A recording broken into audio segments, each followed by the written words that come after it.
sexto livro da Bíblia. Glória a Deus. Amém?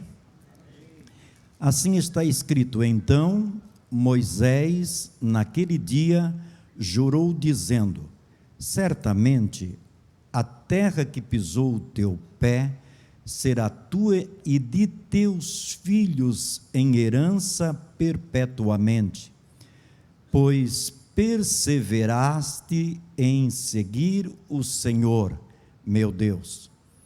E agora eis que o Senhor me conservou em vida, como disse, 45 anos agora, desde que o Senhor falou esta palavra a Moisés. Agora eis que já sou de idade de 85 anos, e ainda hoje estou tão forte como no dia em que Moisés me enviou. Qual a minha força então era, tal é agora a minha força para a guerra e para sair e para entrar. O texto que nós acabamos de ler vem falar de um homem que o seu nome tem uma expressão muito grande, principalmente na era da igreja cristã, da igreja de Cristo, Calebe. Esse homem, a Bíblia fala muito pouco dele, pela grandeza do que nós entendemos que ele foi. Se olharmos para a vida desse homem, nós vamos ver que esse homem não se encontra nos holofotes, não está nos primeiros lugares.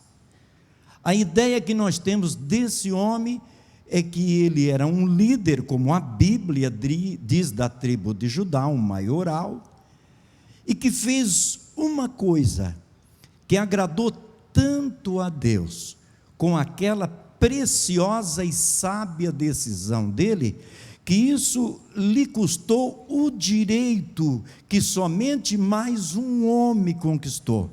Somente ele e Josué entraram na terra prometida. Se voltarmos à Bíblia, lá em Números capítulo 13, 14, vai relatar a história deste homem. Poucos meses depois de saírem do Egito, eles chegam no deserto de Parã, e ali, em Cádiz de Barneia, eles param. E o Senhor falou com Moisés, e Moisés chamou um maioral, um homem de cada tribo, para que fosse à terra de Canaã espiar a terra. E foram 12 homens lá espiar a terra, levaram 40 dias e voltaram. E quando eles espiaram a terra, eles observaram que a terra era boa, e trouxeram alguns frutos da terra. Diz que um cacho da videira, um cacho de uva, precisou 2 homens para trazer.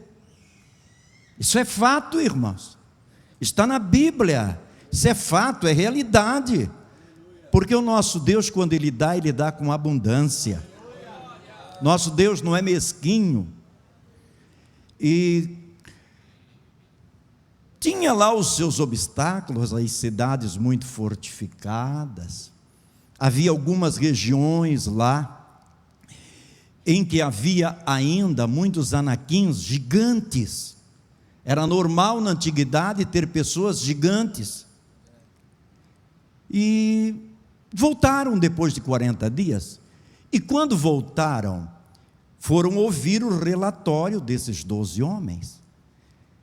E se apresentou-se, o primeiro, o segundo, o terceiro, foi até o 10º. E realmente eles disseram: a terra é boa, mas tem um porém. Essa palavra porém, na Bíblia, ela sempre faz um divisor. Porém, parece que ela troca o rumo, ela troca o caminho. Ele diz: a cidade é boa, a terra é boa, mas porém,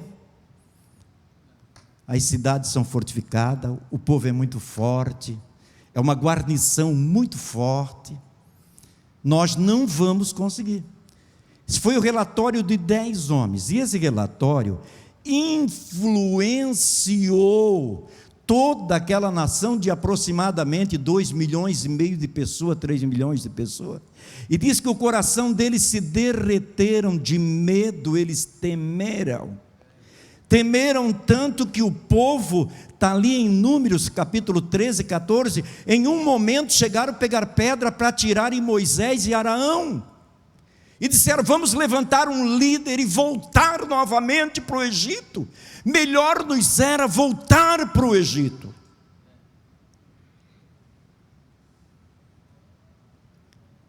A Bíblia diz que então Calebe se apresentou, e ele disse: realmente, em partes vocês têm razão, as cidades são fortificadas, tem realmente gigantes na terra, mas isso não nos assusta. Sabe por quê? Porque quem tem convicção daquilo que ele crê, que ele serve, ele age diferente. Ele sabia que toda aquela fortaleza para Deus não valia absolutamente nada. Sabe por quê? Ele presenciou as pragas do Egito, ele guardou, ele também passou a pé enxuto quando Deus abriu o Mar Vermelho, ele também tomou água que verteu da rocha.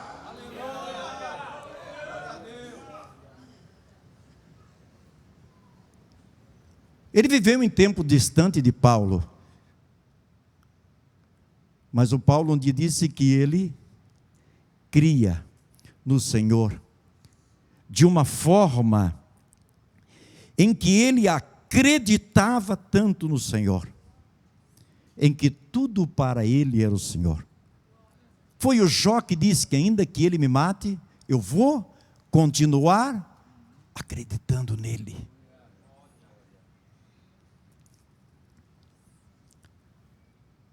Mas essas palavras não acalentaram o coração do povo. Mesmo que Josué tentou interferir, não acalentou o coração do povo.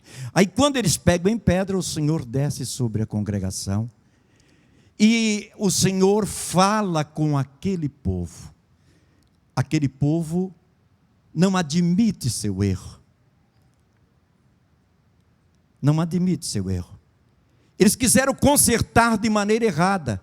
Quando disseram, pastor Genésio, amanhã antes do sol sair, nós vamos então fazer do nosso jeito, da nossa maneira. Moisés: não façam, porque os inimigos estão à nossa volta. Isso é para nós, hein? Os nossos inimigos estão à nossa volta. Se vocês tirarem o pé do acampamento, vocês vão ser mortos. E exatamente aconteceu. Foram dissipados.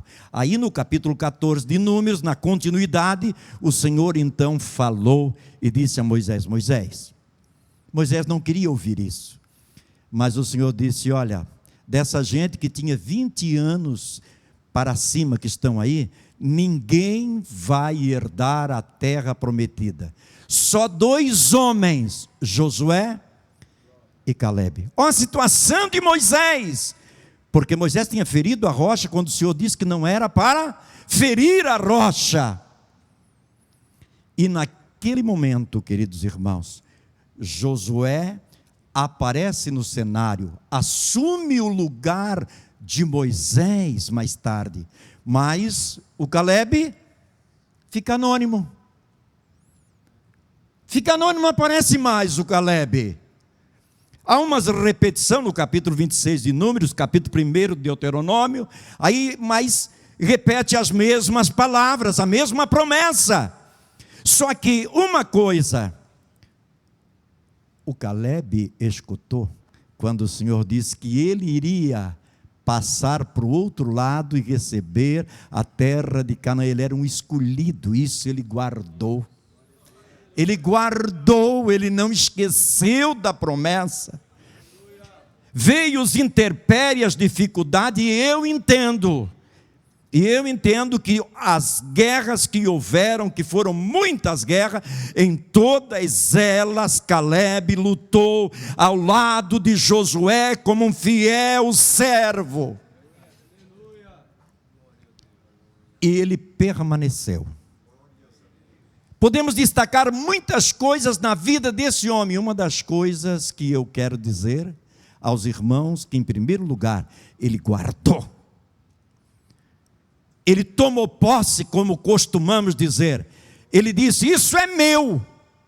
Eu não vou abrir mão desse direito de entrar na terra prometida. Ninguém vai me desviar do caminho. Ninguém vai fazer eu errar o caminho. Vocês vejam nas Bíblias, as maiorias da Bíblia, vocês, lá na parte de trás tem os mapas. Se vocês olharem lá na jornada, vocês vão ver assim, Cádiz de Barneia. Aí, ali Deus, pastor Genésio, mudou o caminho. Por que Deus mudou o caminho? Porque havia de vir a disciplina de Deus. Quando se estuda sobre as jornadas de Israel no deserto, ali se entende que Israel andou 2 anos para frente. Na verdade tinha que andar 6 meses, mas mudaram o caminho lá antes do Mar Vermelho. Era a estrada real, para não passar pelos filisteus era 6 meses. Mas daí o senhor viu que eles iam voltar por causa dos filisteus, o senhor levou pelo caminho do mar. Seria, pastor Guilmar, 2 anos, com aquela multidão. Mas por que foi 40? Porque quando chegou em Cádiz de Barneia, ali aonde ele mandou espiar a terra, lá na tua Bíblia tem um lacinho assim, isso era o deserto. Eles andaram aproximadamente 38 anos no deserto, foram dizimados, e note que eles voltam aqui em Cádiz de Barneia, onde eles tinham saído, e aqui logo eles encontram o Rio Jordão, e passam para o outro lado. Não precisavam ter passado por lá, mas foram influenciados. Eu quero dizer, aqui nesta noite de alto e bom som, o mundo está tentando nos influenciar, usando o seu sistema diabólico, mas a igreja, o salvo, o lavado, ele permanece aos pés do Senhor, porque nós vamos chegar em Canaã. Paulo disse que a minha cidade, a minha pátria não está aqui. Eu gosto quando Paulo escreve aos Colossenses, capítulo 1, versículo 12, 13, 14, Paulo vai dizendo assim, ele, Jesus, um dia nos transportou do reino desse sistema maligno, do reino das trevas, Paulo identifica, e nos transportou para o reino da sua maravilhosa luz, e aqui nós estamos representando a Deus. Eu gosto da palavra cristão, sabe por quê? Porque a palavra cristão quer dizer parecido com Cristo. Temos bastante gente parecida com Cristo hoje. Os cristãos são parecidos com Cristo. Escute, vou sair um pouquinho fora, mas já volto. Quanto mais intimidade com Cristo, mais nos parecemos com Cristo. Quanto mais andamos com Cristo, mais esse elo, esse laço de amizade com Cristo fortalece.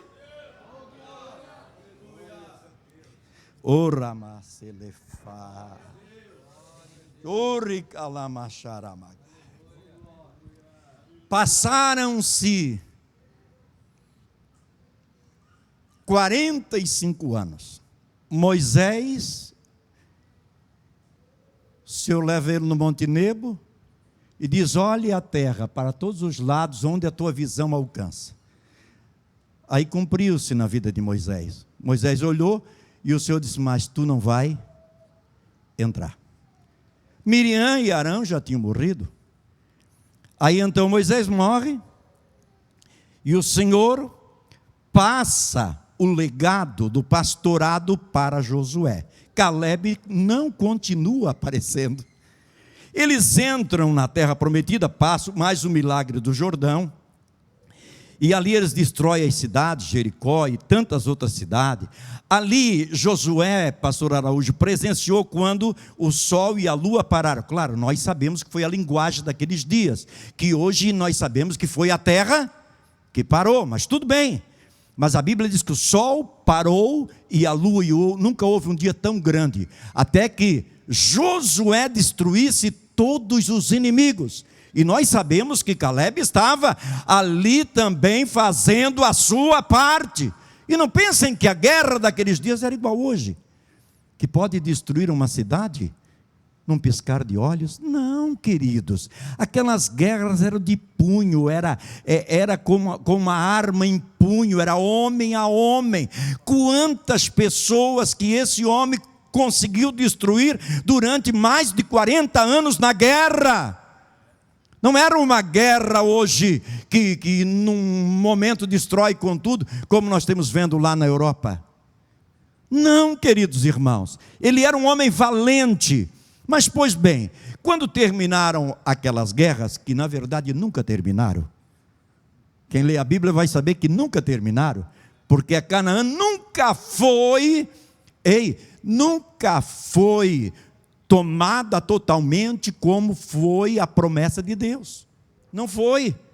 Outro erro que o povo caiu. Quando fazem aquela última guerra, o povo começa a plantar as vinhas e aquela coisa toda, e aí também no primeiro ano, quando colheram, o maná parou de cair, aí parece que se tornaram independentes de Deus. Não precisamos mais, não tem mais maná, agora é com nós. E foram se aquietando por ali. Ao momento que chegaram a Josué, de Josué, é momento de dividir a terra. E Josué sentou-se e começou cada tribo receber sua parte, cada tribo receber sua parte. E quando chega na tribo de Judá, Judá recebe também sua parte. E após receber sua parte, o Caleb chegou e disse: Josué, tu te lembra que lá em Cádiz de Barneia, fazem 45 anos, eu tinha 40 anos, hoje eu tenho 85. Tu te lembra lá que nós fomos espiar a terra e os demais trouxeram notícia negativa e eu trouxe notícia positiva, e o Senhor, olha bem, o Senhor tem me conservado em vida até agora. Isso é profundo. Quem serve ao Senhor com fidelidade, que Ele se entrega, como diz a Bíblia, de corpo, de alma e de espírito, ele tem vida longa. Porque em Provérbios diz que o Senhor, Ele multiplica ou amplia os dias do justo.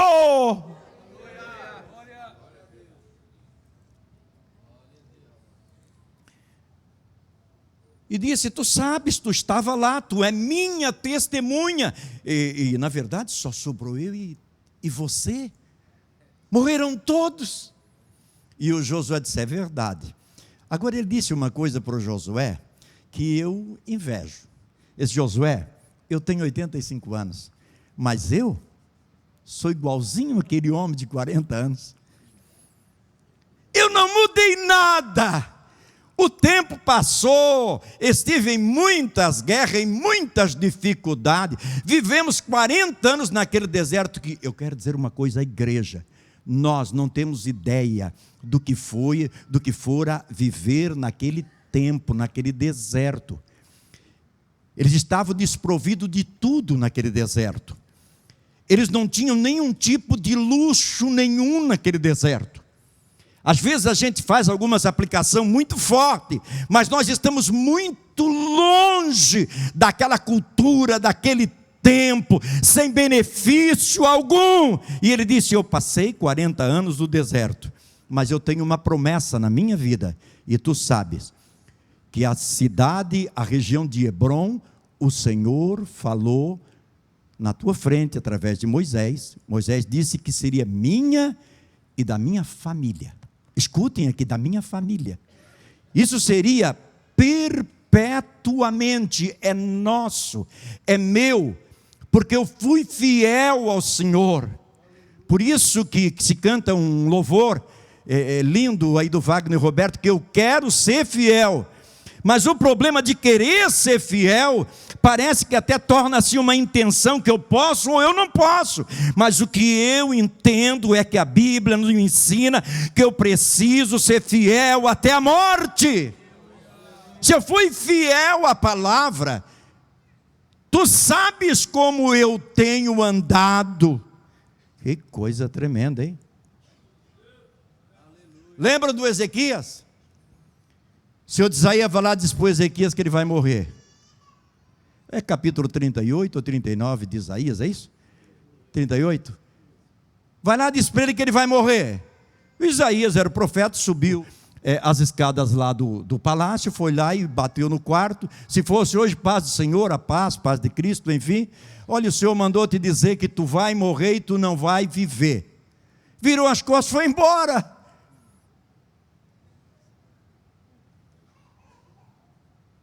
Ezequias diz assim: mas esse negócio não está certo. Quem tem comunhão com Deus, quem tem acesso a Deus é diferente. Não está certo. Virou o rosto para a parede e ele começou a orar. E dos seus olhos começaram a brotar lágrimas de arrependimento. Eu creio que naquele exato momento ali, ele se despiu de tudo, mas ele disse uma coisa: o nosso Deus não tem memória curta, mas ele disse: lembra-te. Ei, glória a Deus! Você pode glorificar a Deus? Ei, glória a Deus! Lembra-te, Deus, de como eu tenho andado com sinceridade diante de Ti. Eu não tenho me desviado nem para a direita e nem para a esquerda. Eu tenho tentado me manter fiel a Ti. Isaías estava no pátio. Nosso Deus, será que Deus fala ainda, irmãos? Fala. Você acredita que Deus fala? Você acredita ainda que Deus fala? Glória! Senhor de Isaías, olha a confusão na cabeça do profeta. Volta. Mas volta para onde? Para onde? Para o quarto do rei. Vai lá agora e inverte. Diz que eu estou dando para ele mais 15 anos. E a mensagem era: põe a tua casa em ordem, porque morrerás. Não era pecado. Vocês sabem que não era pecado. É porque ele não tinha um filho homem. E durante desses 15 anos, Deus deu a ele um filho homem que assumiu o seu reinado, no lugar dele. Então tu volta lá, a cabeça do profeta. Mas, irmãos, quem conhece a voz de Deus? Quem conhece a voz de Deus? Ele não se confunde. O Senhor diz vai, ele vai. O Senhor diz fica, ele fica. Volta, ele volta para frente ou para trás, porque ele está sobre a total direção de Deus. Olha, Deus está me dando palavra aqui esta noite, que há anos que eu não faço mais esboço para pregar, eu vou pregando. Vocês lembram do Abraão? Vai para uma terra que eu te mandar. Mas para onde? Tinha um mapa? Tinha. Falou no GPS, e hoje tinha o GPS. Para onde que eu vou? Para onde? E aí saiu Abraão. Nosso Deus é tremendo. Bem-aventurado, a Bíblia diz, aqueles que trilham pelos caminhos do Senhor, que caminham, que trilham. E Abraão sai. Mas para onde? E Abraão sai, o Senhor diz: Abraão, à esquerda. Tudo bem, vamos para a esquerda. Abraão, toma a direita. Por trás da montanha, Abraão. Abraão não passa o rio, vai pela margem direita, margem esquerda. Por trás da montanha. Foi assim, não foi? Ou não foi? A Bíblia diz que ele saiu sem saber. Oh, glória a Deus. Sabe por quê? Meu Deus, deixa-me dizer aqui esta noite: quem se entrega para o Senhor é aquilo que o apóstolo Pedro diz: lançando sobre ele toda a vossa ansiedade e necessidade, mas ela, porque ele tem cuidado de vós. Ele cuida quando nos colocamos nas suas mãos. Caleb viveu 45 anos dizendo: Senhor, eu estou aqui, tu precisa de mim para quê? Para que tu precisa de mim, Senhor? Não discordou do Senhor nunca, porque na verdade, irmão, discordar do Senhor é um prejuízo muito grande. Estou falando. Lembra do rei Saul? Lembram do rei Saul? Todos sabemos que o reinado foi por uma direção permissiva, não nunca diretiva. A diretiva começou com Davi, mas Deus podia ter lhe abençoado. Quando ele não esperou Samuel. O altar estava pronto, faltava o sacrifício, mas quem poderia fazer o sacrifício era o profeta, o Samuel. Ele não podia. Aí Samuel começou a demorar. Assim é Deus. Na nossa mente curta, parece que Deus sempre chega atrasado. Na nossa mente curta, nós temos um tempo adiantado de Deus sempre. Oh Deus, tu não me ouve. Lembra do Salmo 70? Alguém diz no Salmo 40, Davi estava tão crente. Esperei com paciência no Senhor. Ele se inclinou para mim, ouviu a minha voz. Mas no Salmo 70 ele diz, apressa Senhor, apressa em vir me socorrer, apressa. Nós somos homens. Nós não conhecemos o tempo de Deus. E aí então, alguém disse, e aí? O Saul disse, deixa comigo, eu sou o rei, vou oferecer o sacrifício. Lá, sei lá, mataram lá o animal, colocaram, quando colocaram para oferecer, quem chega? Samuel. E ele tentou se justificar, o Samuel disse, não, decisão errada. A nossa vida é tomada por decisão. Aqui nós temos a base da vida deste homem. Ele tomou uma decisão de dizer que a terra era boa e que ele ia continuar confiando no Senhor. E eles iam então entrar na terra, mas ele foi vencedor. Voltando para o assunto, Josué disse, a terra é tua, tudo bem. Mas tem ainda, olha aqui, tem 3 gigantes lá. Mas ele não se intimidou. Quem tem comunhão com Deus não se intimida com o gigante, não se intimida com os problemas, porque ele sabe que o que está com ele é maior. Tem um profeta que disse a um rei, com eles está o braço da carne, mas conosco a igreja está o braço do Senhor. Gigante não é problema. E a Bíblia diz que ele saiu dali, reuniu sua família. E o que ele fez? Primeira coisa, expulsou os 3 gigantes. Ô pastor, aí você está, um homem de 85 anos, ir lá expulsar, entrar numa cidade, pastores, entrar numa cidade e ali, lá na casa desses gigantes, e vocês não moram mais aqui, eu estou expulsando vocês daqui no nome do Senhor. Pensa isso, a autoridade que esse homem tinha. Esse homem estava revestido de uma autoridade sobrenatural. Mas eu quero dizer a você que essa mesma autoridade reposa sobre a tua vida. Reposa sobre a vida. Isso é promessa de Deus. Ide por todo mundo, pregai o evangelho a toda criatura. Quem acreditar, quem crer e for batizado, será salvo. E esses sinais seguirão. Tem uma versão da Bíblia que acompanharão. Seguirão, acompanhando, andar junto. É isso? Pastor Marcos Tobles chega lá, tem uma pessoa possessa de demônio. Os sinais estão contigo. A presença do Espírito Santo está contigo. O poder do Senhor está contigo. Aí vai dizer, em nome de Jesus. Eu fui orar eu estava almoçando num domingo. E chegou um irmão desesperado, chovendo. Anos, logo que cheguei em Joinville, 20 anos atrás.